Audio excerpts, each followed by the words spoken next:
Segunda cosa, el candidato del Partido Arena, quien en el pasado se distinguió por ser un crítico constante, sistemático de las políticas de gobierno de Arena, ahora aparece como su defensor.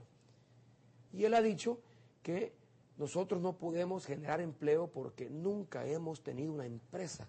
A ver, el presidente Cristiani era un empresario reconocido en el país.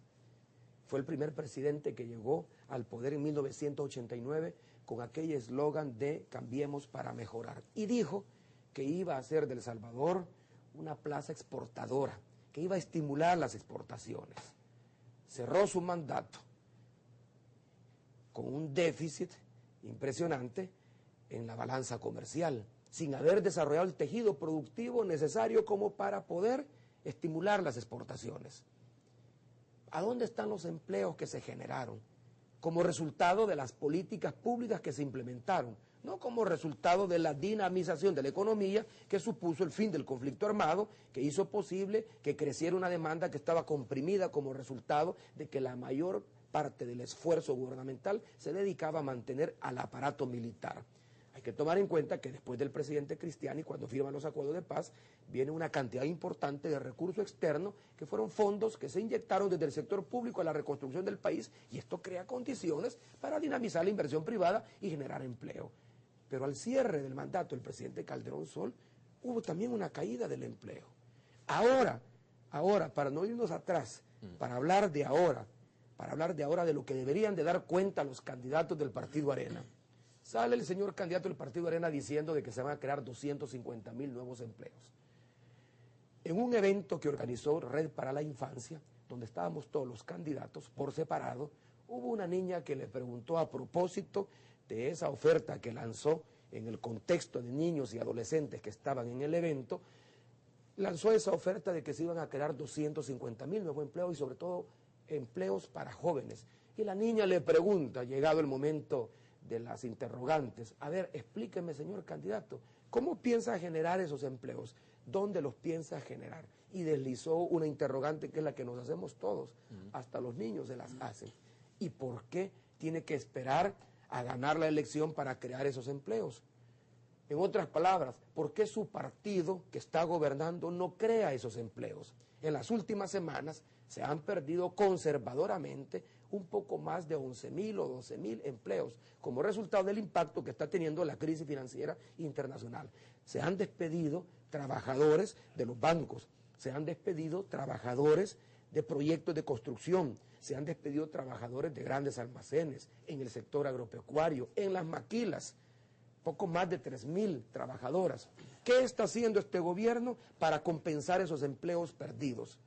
Entonces, ese es el gran punto que no se analiza por parte, o la gran interrogante que no se responde por parte de los candidatos del partido de gobierno. Pero ¿por qué a nosotros se nos va a creer? Bueno, lo primero que se tiene que hacer para crear empleo es crear condiciones de gobernabilidad en el país. Los inversionistas, cuando ven un país, lo primero que exigen es seguridad física y seguridad jurídica. ¿Quién tiene en los niveles de delincuencia a nuestro país si no este gobierno?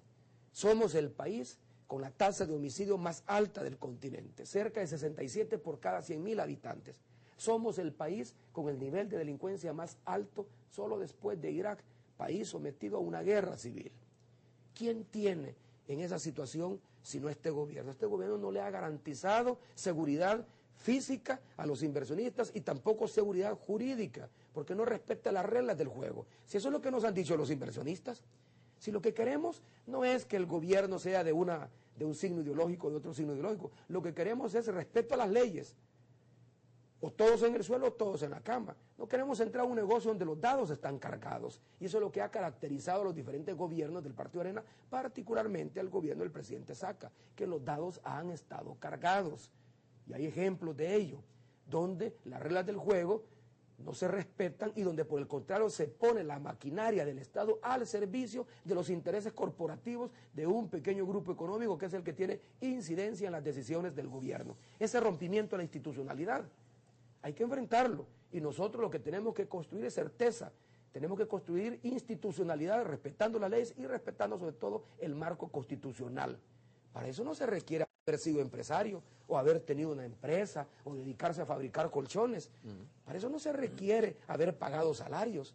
Para eso lo que se requiere es una visión clara de cuáles son los desafíos que enfrenta nuestro país, y el principal desafío es que de cada 10 trabajadores, 2 no tienen acceso a un empleo decente. Bueno. Y eso lo ha dicho el PNUD en estos gobiernos, en los gobiernos de Arena.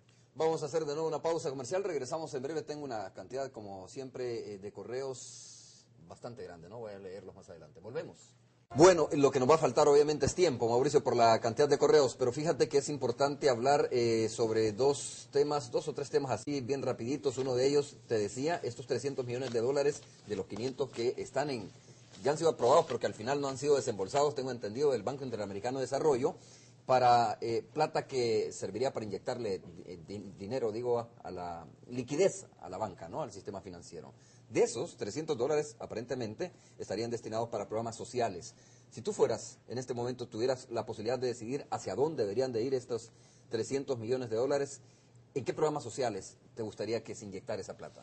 A ver, hay que analizar primero el origen de la gestión, que ha dado como resultado que se estén negociando 500 millones de dólares con el BID. Yo estuve en el BID pocos días después de la solicitud que hizo la presidenta del Banco Central de Reserva. Ahí hay una discusión de carácter legal que ni el BID mismo, por lo menos en el momento en que me reuní con las autoridades del BID, tenían claros.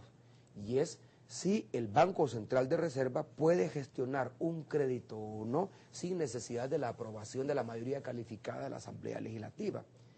La verdad que con la reforma que se hizo al Banco Central de Reserva luego de la aprobación de la Ley de Integración Monetaria, el Banco Central no lo puede hacer.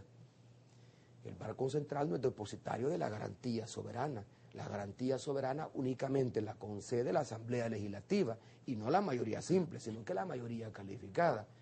Pero yo planteé que más allá del mecanismo a partir del cual se gestionaba y se aprobaba un crédito tan importante como el del BID, lo importante era el destino del mismo. ¿Por qué el FMLN ha insistido que esa discusión se lleve a la Asamblea Legislativa? Justamente para amarrar su destino. ¿Quién nos garantiza que si al final la mayor parte del crédito va destinado a darle liquidez a los bancos, quién nos garantiza de que los bancos van a abrir nuevas líneas de crédito a los sectores productivos? Nadie nos garantiza eso. Para comenzar, los economistas más respetados del país son de la opinión de que en estos momentos la banca transnacionalizada, el sistema financiero del país, no enfrenta un problema de liquidez. La decisión de contraer el crédito más bien responde a políticas crediticias y de riesgo de sus casas matrices, que le han dicho a sus filiales acá en El Salvador que contraigan el crédito, que restrinjan el crédito, que no den crédito a actividades privadas, hasta esperar a ver cómo evoluciona la crisis. De modo tal de que la disponibilidad de recursos, si al final es para compra de cartera vieja de los bancos y no para nuevas líneas de crédito, ahí hay un problema. Cuando estuvimos en el BID, la persona que estaba analizando el crédito nos dijo que en ese momento, además de dirimir el problema legal, si el Banco Central de Reserva puede o no puede contraer un crédito y en qué condiciones, ellos también estaban estudiando bajo qué condiciones concederían este nuevo préstamo. Nuevo préstamo porque ya hubo uno con el paquete de 950 millones de dólares que ya fue aprobado por la Asamblea Legislativa y firmado por el presidente Saca. Ellos decían de que el destino del crédito sería para comercio exterior y capital de trabajo para el sector productivo. Yo estoy de acuerdo con que el crédito sea destinado para abrir nuevas líneas de crédito, particularmente a la micro, mediana y pequeña empresa y al sector agropecuario nacional. Ahora, si al final de cuentas el BID ha decidido de que ese crédito, una parte importante, se va a destinar a programas sociales, bueno, eso es coherente también con nuestro planteamiento programático. En momentos de contracción del crédito privado, los gobiernos responsables lo que deben de empujar son políticas anticíclicas. Es decir, políticas que permitan recuperar la pérdida de liquidez del sistema financiero y particularmente la decisión tomada por los bancos de no prestar más dinero. Los proyectos productivos necesitan de recursos líquidos y si los bancos del sistema no proporcionan esos recursos, tendrá que ser entonces el banco del gobierno el que proporcione esos recursos. Ahora la gran pregunta es, ¿de dónde va a sacar el gobierno central esos recursos? No los tiene el Banco de Fomento Agropecuario, no los tiene el Banco Hipotecario. Nuestras finanzas públicas están deterioradas.